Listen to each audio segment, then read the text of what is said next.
પાર્ટીનો આ વિજય રથ છે જે ગુજરાતમાં તો સતત આગળ વધી જ રહ્યો છે। પછી એ વિધાનસભાની ચૂંટણી હોય, લોકસભાની ચૂંટણીમાં જો કે આ વખતે એક બેઠકનું નુકસાન એમને થયું છે। હેટ્રિક નથી લગાવી શકી ભારતીય જનતા પાર્ટી, પણ 2014 થી આ એક સફર શરૂ થઈ દેશની અંદર અને ગુજરાતમાં તો છેલ્લા 30 વર્ષથી ભારતીય જનતા પાર્ટીનું શાસન છે। સ્થાનિક સ્વરાજમાં પણ હવે ભારતીય જનતા પાર્ટીએ કબજો મેળવી લીધો છે ને એની સાથે સાથે એ ગુજરાત વિધાનસભા 2022 હોય કે પછી એની પહેલાની ચૂંટણીઓ હોય, એની સાથે સાથે પાડોશી રાજ્યોની અંદર પણ આપણે જોતા આવ્યા છીએ કે ભારતીય જનતા પાર્ટી ઝંડા ગાળતી આવી છે। રાજસ્થાન હોય, મધ્યપ્રદેશ હોય, પછી અલગ અલગ છત્તીસગઢ જેવા રાજ્યો હોય, ભારતીય જનતા પાર્ટીનો આ જાદુ શું છે અને આ જાદુ કેવી રીતે ચાલે છે અને કયા કયા રાજ્યોમાં ભારતીય જનતા પાર્ટીનો આ વિજય રથ કઈ રીતે આગળ વધી રહ્યો છે અને સ્થાનિક સ્વરાજમાં આજે ભારતીય જનતા પાર્ટીએ સુપડા સાફ કર્યા, બુલડોઝર ફેરવ્યું, એની પાછળ કયા ફેક્ટર્સ રહ્યા છે, વિસ્તારથી કૃષ્ણા પાસેથી વિશ્લેષણ કરીએ।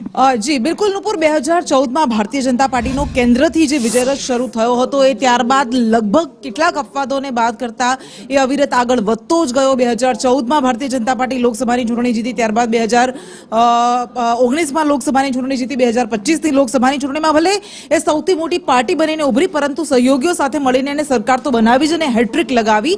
પરંતુ ગુજરાતમાં તો આપણે છેલ્લા જોઈએ છીએ કે 30 વર્ષથી ભારતીય જનતા પાર્ટીનું શાસન રહ્યું છે, પરંતુ એ એવી રીતે રહ્યું કે ધીમે ધીમે એ કોંગ્રેસનું અસ્તિત્વ એક લગભગ ભૂંસાતું ગયું, એક ખતમ થતું ગયું અને કોંગ્રેસ લગભગ એ ભૂગર્ભમાં ઉતરી ગઈ હોય એવી સ્થિતિ એ ચૂંટણીઓમાં પણ જોવા મળી। વિધાનસભાની ચૂંટણીની વાત કરીએ 2022માં તો એમાં 152 બેઠકો ભારતીય જનતા પાર્ટી જીતી હતી। માધવસિંહ સોલંકીનો રેકોર્ડ તોડીને સૌથી વધારે બેઠકો સાથે ભારતીય જનતા પાર્ટી જીતી અને એમાં પણ જે કોંગ્રેસના ધારાસભ્યો અને આમ આદમી પાર્ટીના ધારાસભ્યો હતા એ પણ પક્ષપલટો કરતા ગયા અને ભાજપમાં આવતા ગયા, એટલે આ સંખ્યાબળ ખૂબ વધારે થઈ ગયું।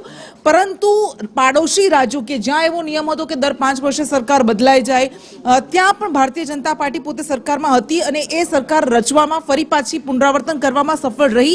જેમ કે આપણી પાસે ઉદાહરણ છે મધ્યપ્રદેશનું, રાજસ્થાનનું, અહીંયા પણ ભારતીય જનતા પાર્ટી બહુમતી સાથે જીતી અને સૌ કોઈને ચોંકાવી દીધા હતા। છત્તીસગઢમાં કે જ્યાં પણ ભૂપેશ બઘેલની સરકાર હતી અને એ સમય લાગતું હતું કે ભાજપ હારી શકે, પરંતુ ત્યાં પણ એને જે રીતે વાપસી કરી હતી એ ખરેખર સૌ કોઈને ચોંકાવી નાખનારી હતી। એટલે એ પાડોશી રાજ્યોમાં પણ ભારતીય જનતા પાર્ટી ખૂબ સારી રીતે જીતી। છેલ્લા 5 વર્ષની જે વિધાનસભાની ચૂંટણી થઈ તાજેતરની જેની આપણે વાત કરીએ તો મહારાષ્ટ્રમાં પણ કંઈક એવા જ પરિણામો સામે આવ્યા કે મહાયુતિ અને એમાં પણ single largest party Bharatiya Janata party બનીને ઉભરી અને જે રીતે જીતી।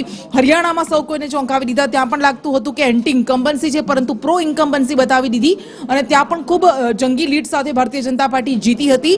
એટલે એક બાદ એક તમામ પરિણામો જે સામે આવ્યા છે એ ભારતીય જનતા પાર્ટીની જે રણનીતિ છે એના માટે એવું કહેવાય છે કે ભાજપ એ ઇલેક્શન જીતવાનું, ચૂંટણી જીતવાનું એક મશીન બની ગયું છે। જે જગ્યાએ હારતી હોય અથવા તો એનું પ્રભુત્વ ન હોય, એનું પોતાનું સંગઠન ન હોય, ત્યાં એ મચી પડે છે અને એવી રીતે મચી પડે છે જેમ કે બંગાળ કે જ્યાં બિલકુલ 0 બેઠક પર હતી, ત્યારબાદ 3 બેઠક પર આવી, ત્યારબાદ 70 બેઠક પર આવી ગઈ। એટલે એ એવી રીતે રણનીતિ ઘડે છે, એટલી મહેનત કરે છે, સંગઠનને એટલું મજબૂત બનાવે છે સ્થાનિક સ્તરે અને એ જ એના પરિણામોમાં દેખાય છે। ગુજરાતના આજના જે સ્થાનિક સ્વરાજના ચૂંટણીના પરિણામો છે એ પણ એ જ સાબિત કરે છે કે ગત વખતે જે 48 નગરપાલિકા ભારતીય જનતા પાર્ટી જીતી હતી એની જગ્યાએ 62 જીતી ગઈ અને બીજી બાજુ કોંગ્રેસ કે જેની પાસે 16 નગરપાલિકા હતી એ 1 પર આવી ગઈ।